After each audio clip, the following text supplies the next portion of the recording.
ഈശോയിൽ പ്രിയപ്പെട്ടവരെ, നിത്യാദ്യ വായന നമ്മെ ഓർമ്മിപ്പിക്കുന്ന രണ്ട് പ്രധാനപ്പെട്ട കാര്യങ്ങളുണ്ട്.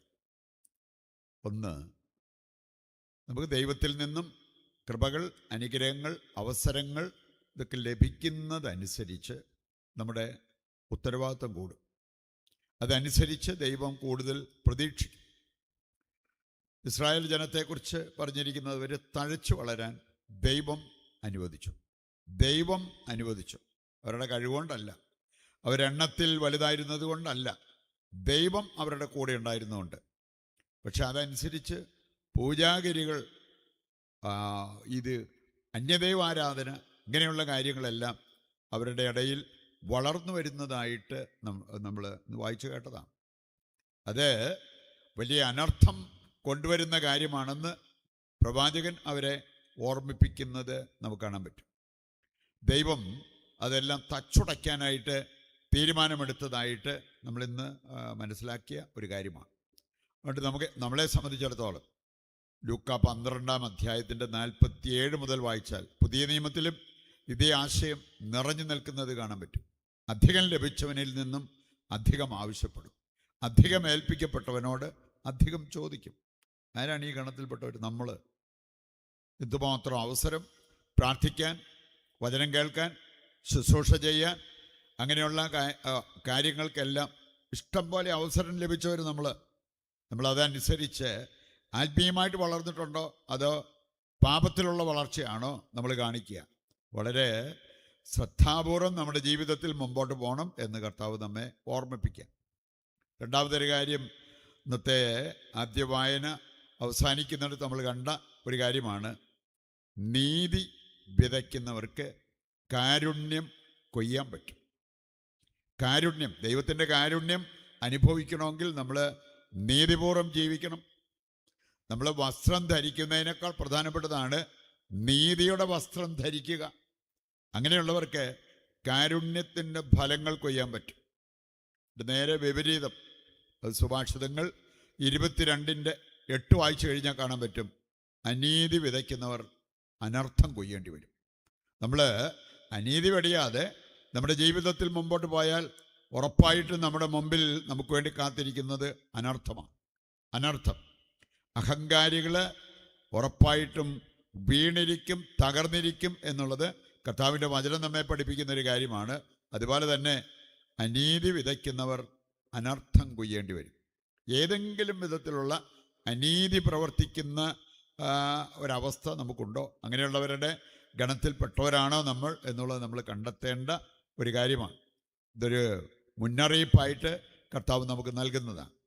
ഗലാത്യർ 5-ാം അധ്യായം 6-ാം അധ്യായത്തിൻ്റെ 7 മുതൽ വായിക്കുമ്പോൾ അവിടെ നമ്മൾ കാണുന്നുണ്ട്, ജഡത്തിനായിട്ട് നിങ്ങൾ വിതച്ചാൽ നാശം കൊയ്യാം, ആത്മാവിനായിട്ട് വിതയ്ക്കുന്നവർക്കാണ് നിത്യജീവൻ കൊയ്യാൻ പറ്റുക. സാധാരണ നമ്മുടെ വിതയ്ക്കലൊക്കെ എവിടെ, എന്തിനു വേണ്ടി എന്നുള്ളത് നമ്മൾ മനസ്സിലാക്കിയിരിക്കേണ്ട ഒരു കാര്യമാണ്. നല്ലതിനായിട്ട് വിതച്ചാൽ നന്മ കൊയ്തെടുക്കാൻ പറ്റും. നാശം നമ്മുടെ ജീവിതത്തിലേക്ക്, കുടുംബത്തിലേക്ക് വരുന്നത് നമ്മൾ പാപം വിതയ്ക്കുമ്പോഴാണ്, പാപത്തിൻ്റെ പിന്നാലെ പോകുമ്പോഴാണ് എന്നുള്ളത് ദൈവവചനം നമ്മെ ഓർമ്മിപ്പിക്കുക. നമ്മൾ ഇന്നത്തെ സുവിശേഷ ഭാഗത്ത് അപ്പസ്തോലന്മാരെ കർത്താവ് തിരഞ്ഞെടുക്കുന്നത് കാണാൻ പറ്റും. ആരാ തിരഞ്ഞെടുത്തത്? കർത്താവ്. നമ്മളിൽ ഏത് കാര്യത്തിന് വേണ്ടിയും കർത്താവിന് തിരഞ്ഞെടുക്കാൻ പറ്റും. യേശു അപ്പസ്തോലന്മാരെ തിരഞ്ഞെടുക്കുന്നതിന് മുമ്പ് ചെയ്തൊരു കാര്യം, അതാ ലൂക്ക 6-ാം അധ്യായം വായിച്ചു കഴിഞ്ഞാൽ നമുക്ക് കാണാൻ പറ്റും.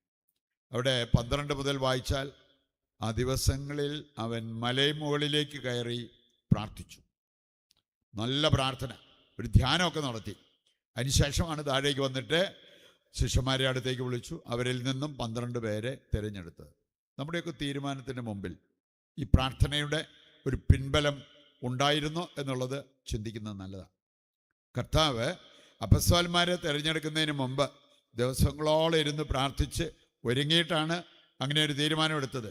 അല്ലാതെ പെട്ടെന്ന് ആഗ്രഹം വന്നു, പെട്ടെന്ന് ഒരു ചിന്ത വന്നു, എന്നാൽ പിന്നെ ഇതനുസരിച്ച് അങ്ങ് ചെയ്തേക്കാം, അങ്ങനെയല്ല. നമ്മൾ ദൈവമക്കൾ പോകേണ്ടത് നന്നായിട്ട് പ്രാർത്ഥിച്ച്, അത് നല്ല പ്രധാനപ്പെട്ട തീരുമാനങ്ങൾ, കല്യാണത്തിൻ്റെ കാര്യമായിരിക്കാം, വിദേശത്ത് പോകുന്ന കാര്യമായിരിക്കാം, ജോലിയുടെ കാര്യമായിരിക്കാം, വിൽപ്പനയുടെ കാര്യമായിരിക്കാം, വാങ്ങുന്ന കാര്യമായിരിക്കാം, ഇരുന്ന് പ്രാർത്ഥിച്ച് ദൈവവുമായിട്ട് ആലോചന ചെയ്തിട്ട് അങ്ങനെ ഒരു കാര്യം ചെയ്യുകയാണെങ്കിൽ ദൈവത്തിൻ്റെ അനുഗ്രഹം അതിലുണ്ടാകും. ആ തീരുമാനം നമ്മുടെ നന്മയ്ക്ക് ഉതകും എന്നുള്ളത് നാം തിരിച്ചറിയേണ്ട ഒരു കാര്യമാണ്. അപ്പസ്തോലന്മാരെ തെരഞ്ഞെടുത്തത് എന്തിനു വേണ്ടിയായിരുന്നു? ഇനി അത് കൃത്യമായിട്ട് കർത്താവ് പഠിപ്പിക്കുന്നുണ്ട്. നിങ്ങൾ പോയിട്ട് ചെയ്യേണ്ട കാര്യങ്ങൾ പഠിപ്പിക്കണം, സുവിശേഷം പ്രഘോഷിക്കണം, അതുപോലെ സൗഖ്യം നൽകണം.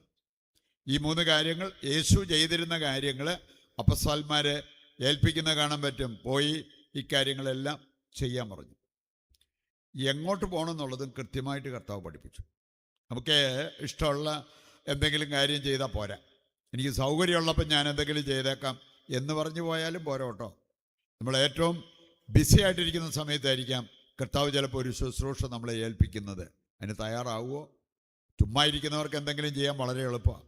ഞാനും കേട്ടിട്ടുണ്ട് ചിലർ, അച്ഛാ ഞാൻ വേണേൽ അവിടെ വന്ന് എന്തെങ്കിലും ശുശ്രൂഷ ചെയ്യാം. എന്നാ വീട്ടിൽ ചുമ്മാ ഒരു പണിയില്ല, ചുമ്മാ ബോറടിക്കുക, ബോറടി മാറ്റാൻ വേണ്ടി ശുശ്രൂഷ. ഞാൻ അങ്ങനെയുള്ളവരോട് പറയാറുണ്ട്, വരണ്ടെന്ന് പറയാറുണ്ട്. അങ്ങനെയുള്ളവരുടെ ബോറടി മാറ്റാനുള്ള ശുശ്രൂഷയൊന്നുമല്ല. വേറെ ചിലരെ കാണാൻ സാധിക്കും ഒരുപാട് കാര്യങ്ങൾ അവർക്ക് ചെയ്യാനുണ്ട്, എന്നാലും അവർ അഡ്ജസ്റ്റ് ചെയ്തിട്ട് വേണേ സാധാരണ 5 മണിക്ക് എഴുന്നേൽക്കുന്നവർ 3 മണിക്ക് എഴുന്നേറ്റ് വീട്ടിലെ സകല പണിയും തീർത്തിട്ട് പിന്നെ ശുശ്രൂഷയ്ക്കായിട്ട് പോകുന്നവരെ എനിക്കറിയാം. അതാണ് ശുശ്രൂഷ. അങ്ങനെയാണ് ദൈവം ആവശ്യപ്പെടുന്നത്. ആവശ്യപ്പെടുന്ന സമയത്ത് നമുക്ക് ചെയ്യാനായിട്ട് സാധിക്കണം. അപ്പോൾ ആ ശുശ്രൂഷ ഫലപ്രദമാകും, നമുക്ക് ഉപകാരപ്രദമാകും, മറ്റുള്ളവർക്ക് അനുഗ്രഹമായിട്ട് മാറുകയും ചെയ്യും. കർത്താവ് ആവശ്യപ്പെട്ടൊരു കാര്യം, വിജാതീയരുടെ അടുത്തേക്കല്ല നിങ്ങൾ പോകേണ്ടത്. വിജാതീയർക്ക് വേണ്ടിയുള്ള ക്രമീകരണങ്ങളൊക്കെ കർത്താവ് നടത്തി. പൗലോസ് അപ്പസ്തോലൻ വിജാതീയരുടെ അപ്പസ്തോലനാണ്. അവർക്ക് വേണ്ട കാര്യങ്ങൾ കർത്താവ് ചെയ്തു. അവരെ അവഗണിക്കാൻ വേണ്ടിയല്ല, മറിച്ച് ഒരു പ്രധാനപ്പെട്ട കാര്യം പഠിപ്പിക്കാൻ വേണ്ടിയാണ്. നിങ്ങൾ പോകേണ്ടത് നഷ്ടപ്പെട്ട യഹൂദരുടെ അടുത്തേക്ക്. ഇനി അവർ 2-3 ഗണത്തിൽപ്പെട്ടവരെ നമുക്ക് വേണമെങ്കിൽ അതിൻ്റെ വെളിച്ചത്തിൽ ചിന്തിക്കാൻ പറ്റും. ഒന്ന്, പ്രവാസകാലത്ത് പ്രവാസികളായിട്ട് ഇസ്രായേൽക്കാർ ജീവിച്ച കാലയളവ്, ഈജിപ്തിൽ പോയി താമസിച്ച കാലയളവ്, അല്ലെങ്കിൽ ചിതറിക്കപ്പെട്ട ആ സാഹചര്യങ്ങൾ, അങ്ങനെയൊക്കെ വന്നപ്പോൾ ഈ മറ്റ് ആളുകളുടെ ഇടയിലേക്ക് പോയി അവരുടെ സമ്പ്രദായങ്ങളുമൊക്കെ ആയിട്ട് ചേർന്ന് പോയ സാഹചര്യം. അതുകൊണ്ടാണ് അവരുടെ അടുത്തേക്ക് പോവുക. അവരെ വിജാതീയരുടെ ആചാരങ്ങളും അനുഷ്ഠാനങ്ങളും അത് ഏറ്റെടുത്ത് പോകാതെ കണ്ട് ദൈവമക്കളുടെ ആചാരാനുഷ്ഠാനങ്ങളുണ്ട്, അത് ചെയ്യാനായിട്ട് അവരെ വീണ്ടെടുക്കുക എന്ന് പറയുന്നത് കാണാൻ പറ്റും. രണ്ടാമതൊന്ന്, നിങ്ങൾ ജെറമിയ 50 അതിൻ്റെ 6-ാമത്തെ വചനം വായിച്ചാൽ അവിടെ പറഞ്ഞിരിക്കുന്നൊരു കാര്യമുണ്ട്.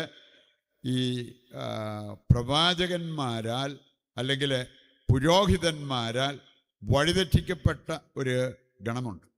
അവരെ വീണ്ടെടുക്കാനായിട്ട് നിങ്ങൾ അവരുടെ അടുത്തേക്ക് പോവുക. എല്ലാവരും അച്ഛന്മാരും സിസ്റ്റേഴ്സും വഴിതെറ്റിച്ചത് കൊണ്ട് വഴിതെറ്റിയവരല്ലല്ലോ. അല്ലാതെ വഴിതെറ്റിയ എത്രയോ പേരെ കാണാൻ പറ്റും. നമ്മളൊക്കെ നമ്മുടെ ജീവിതത്തിൽ നമുക്ക് വഴിതെറ്റാൻ കാരണം ഈ ഒരു കാര്യം മാത്രമല്ലല്ലോ. ചിലർ അങ്ങനെ പറഞ്ഞ് പഴിച്ചുകൊണ്ടിരിക്കുന്നത് കാണാൻ പറ്റും. ഇതൊന്നും ഇല്ലാതെ വഴിതെറ്റിയ എത്ര പേര്? ആ ഗണത്തിൽപ്പെട്ടവരാണ്. 3-ാമത്തെ ഗണത്തിൽപ്പെട്ടവർ ദൈവത്തിൻ്റെ വചനത്തിൽ നിന്ന് വ്യതിചലിച്ച നമ്മൾ ഓരോരുത്തരും. നമ്മുടെ അടുത്തേക്കും വന്ന് ഈ സുവിശേഷം നൽകാനും ഈ പഠനം നൽകാനും സൗഖ്യം നൽകാനും കർത്താവ് അപ്പസ്തോലന്മാരെ അയച്ചു. അവരുടെ പിൻഗാമികൾ അതിന്നും നമുക്ക് വേണ്ടി ചെയ്തുകൊണ്ടിരിക്കുന്നു എന്നുള്ള കാര്യം നമ്മൾ തിരിച്ചറിയണം. അതുകൊണ്ടാണ് ലത്തീൻ റീത്തിലെ കുർബാനയുടെ ഒരു പ്രാർത്ഥനയുടെ ഭാഗമായിട്ട് നമ്മൾ പറയാറുണ്ട്, തിരുസഭയ്ക്ക് സമാധാനവും ഐക്യവും ഐശ്വര്യവും കൽപ്പിച്ചരുളിയാലും. എവിടെ കിട്ടും ഇത്? സഭയോട് ചേർന്ന് നിൽക്കുമ്പോൾ. ആരുടെയെങ്കിലും കാര്യം പറഞ്ഞ് ആരുടെയെങ്കിലും ജീവിതത്തിലേക്ക് വിരൽ ചൂണ്ടി ഇതൊക്കെ കാരണമാണ് ഞാൻ പള്ളിയിൽ പോകാത്തത്, ഞാൻ സഭയെ വെറുക്കുന്നത്, എതിർക്കുന്നത് എന്നൊക്കെ പറയുമ്പോൾ ഇവിടെ സഭയിലൂടെ കിട്ടേണ്ട അനുഗ്രഹങ്ങൾ നമുക്ക് കിട്ടാണ്ട് പോകും.